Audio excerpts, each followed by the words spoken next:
What is going on, guys? Eagle Aquatics back here, and in today's video we're going to be looking at my top 10 favorite inverts for a reef aquarium. This isn't intended to be a beginner's guide. These are just my personal favorites. This should be an awesome video for you guys because you guys seem to love my top 10 videos. I get so many views. My one is almost to 100,000, so I figured make a few more. Since you guys enjoy them. So I figured I'd bring one up about my favorite reef inverts. This video is going to be on anything from like snails all the way to shrimp. And if you guys haven't done so already, make sure to go follow me on Instagram for exclusive content and updates at Eagle Aquatics.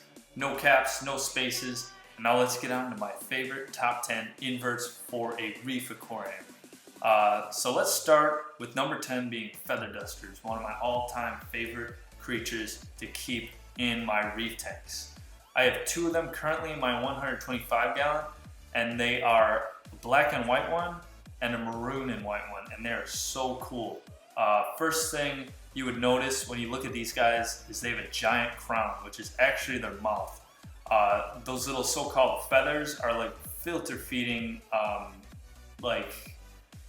things used to grab particles out of the water column, and then every now and then you'll see them close up and bring the stuff to their mouth. It's pretty cool. And if a fish swims by them really fast, they'll dart in. They're like lightning speed, and it's so cool. You can actually see their mouth in the center of the crown if you look closely. Now, what a lot of people don't know about these is that they're actually worms. They have the ability to secrete mucus out of their skin to protect themselves from predators. That's that weird, ugly-looking shell underneath the crown. But I think it's really cool how they have the ability to do that. Now, the care on these is not hard at all. I feed mine every now and then little micro foods like reefroids with no problems. But otherwise, there's not really a need to feed these guys. Now, the color on these, they come in so many different colors. That white and black one I have is actually a pretty rare color. I've never seen another one that color. But that maroon and white one is usually what they'll look like. And they're all pretty much unique in their own ways. Now, the size on the worm itself and the shell will grow to be about 7 inches long, which isn't too big. Most of them you won't see. You'll just usually see its crown. They're not very expensive, ranging about $10 to $15, maybe to $20. These guys don't need light at all, so you can place them in the sand bed. If you could place them in the rocks, you could place them in areas where there's no light. And when you bury them or put them in the rocks, they'll actually attach themselves to the rocks and bury themselves in the sand. So these feather dusters overall make a very unique and awesome creature to keep in your reef tank. Now, coming in at number 9 are pink sea cucumbers. I personally never kept these, but we get them at work a lot, and they're really cool.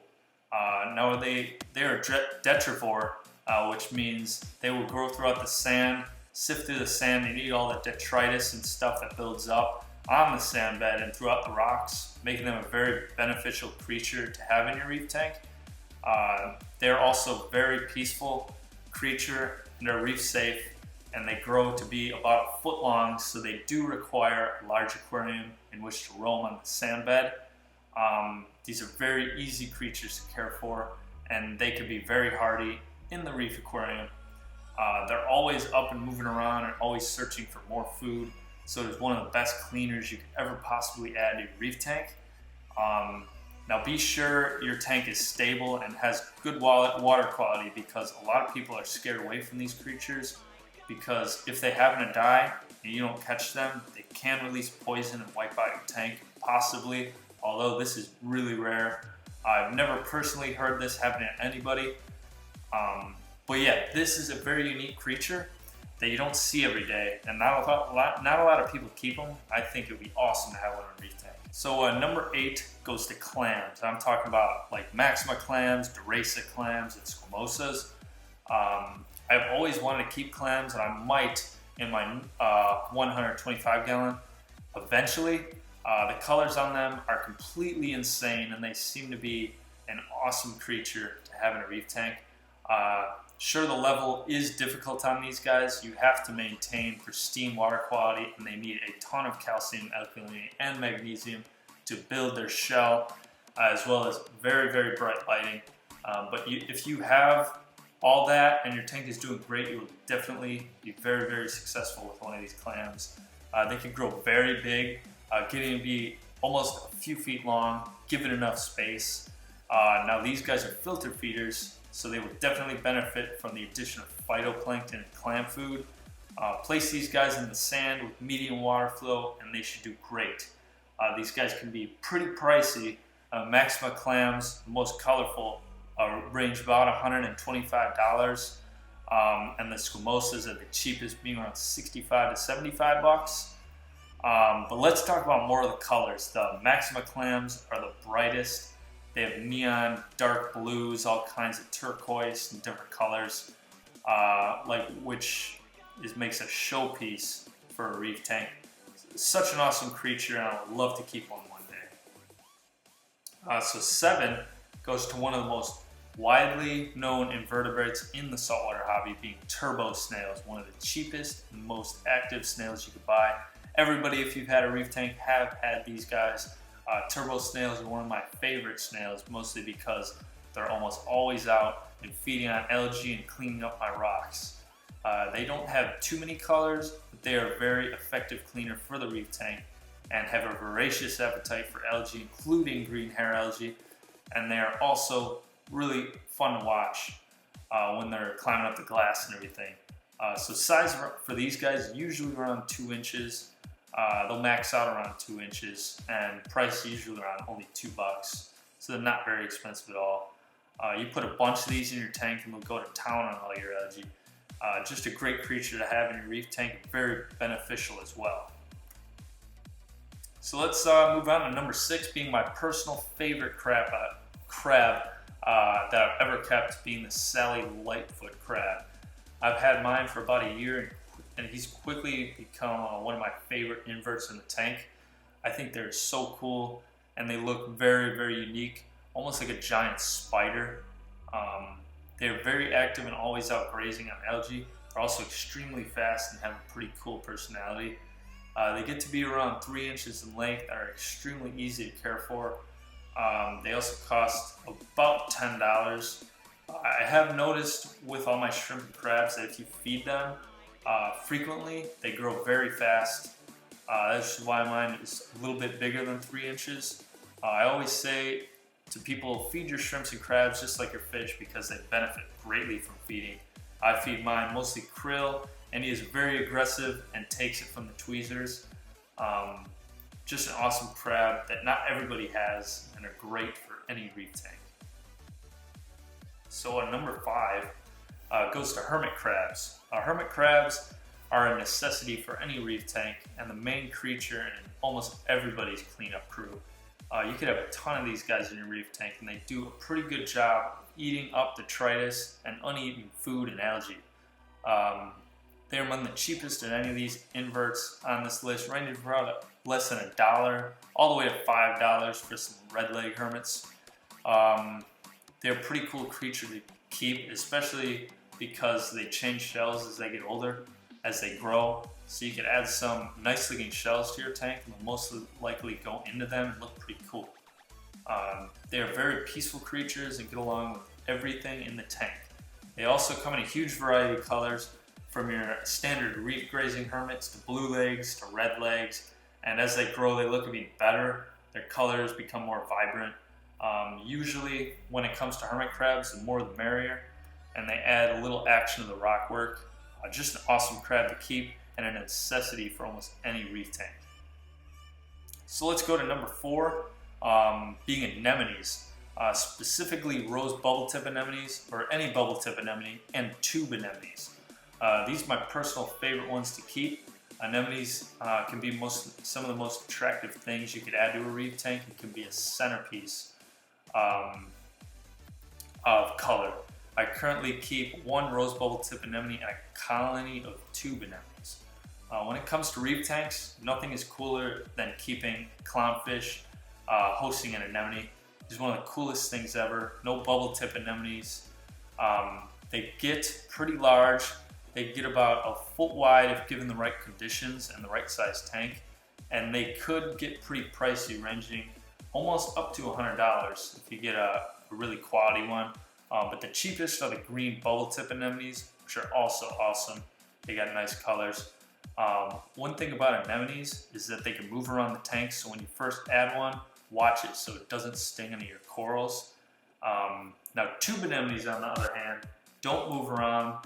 They're much like feather dusters, where they have a mucus coating protecting their bodies from predators, and they have some of the most vibrant colors of anything in the reef tank. It is quickly becoming one of my favorite things in my tank. They are non-photosynthetic, so they must be fed frozen food or brine shrimp or whatever you feed your fish. They're extremely fun to feed and have a really quick feeding response.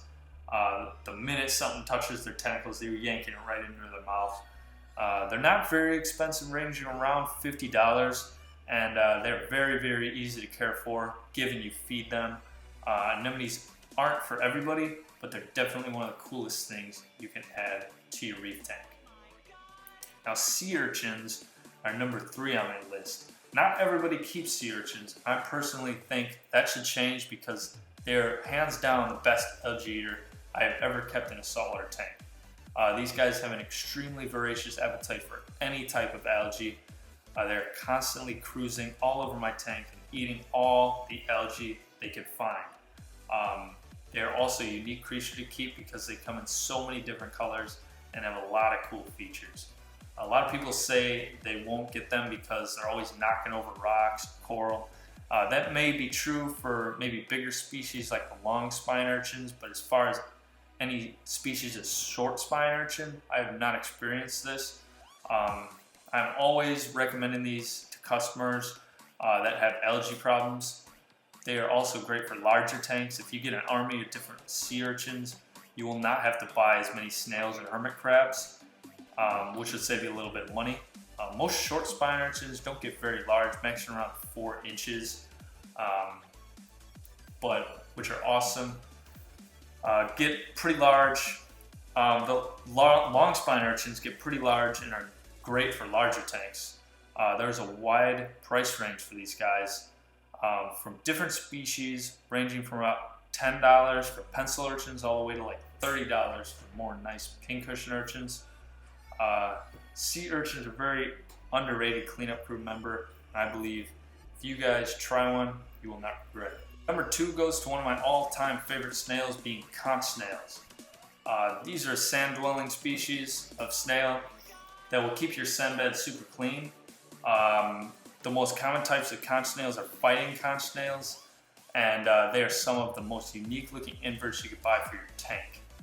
They have giant eyes that are always watching you and a long trunk-like mouth sifting through all the sand. They also have very cool shells. I'm currently keeping a few fighting conch snails and 1 Strombus conch snail, which are a little larger species with a different shell. They are very fun snails to keep and always roaming the sand bed and even burying themselves in the sand in search of food underneath the sand bed. These guys don't get very big, with their shell maxing around 4 inches. These snails will cost you a little more than your standard turbo snails, but it is definitely worth it. They usually cost around $10 to $15, I've seen them, and you can find them at almost any local fish store. Conch snails are some of the most unique and fun snails to keep and make a great addition to any reef tank. And of course, number 1 has to be the cleaner shrimp. Hands down, the cleaner shrimp. Cleaner shrimp are my all-time favorite invert to keep in a reef tank. Over the years, they have been one of my most rewarding and fun shrimp to keep. I've always had one in my reef tanks. Not to mention, they look awesome, and they have the red and white stripes going down their backs and super long antennas. These shrimps are very sociable creatures and are always out looking for food, and they even clean some species of larger fish like tangs and stuff like that. Also, once they get comfortable in your tank and with you, they will actually clean your hand when you put your hand in the tank, which is one of the funnest things to do with mine. They are very, very easy to keep, and they're very aggressive eaters and eat pretty much any food that comes near them. Be sure to include a lot of overhangs in your tank, since these shrimps like to claim a territory and hang upside down underneath and overhanging rocks and stuff like that. You can keep multiple in a tank because they're peaceful with each other and with other shrimps. They are usually priced around $25, which may seem expensive at first, but let me tell you, it is so worth it. Size on these guys, they can get around 3 inches, not including their tetas, which are probably another 3 inches. So they could get pretty decent size and be a centerpiece for your cleanup crew. They also grow pretty quick if you feed them. Be sure to feed them, they love getting fed. They have and always will be my favorite invert to keep in a reef aquarium, and in my opinion, everybody should have one in a reef tank. So yeah guys, that was my top 10 favorite inverts that I have kept in my reef tanks. So be sure to go out and find some of those because they're awesome. Hope you guys enjoyed the video. Go check out my top 10 playlist. Got all kinds of top 10s. Go check out the 125 gallon reef tank series. Building that tank up, looking great. Be sure to follow me on Instagram at Eagle Aquatics for exclusive content. Leave a comment. Any questions you guys have, I answer all of them. And I'll see you next time.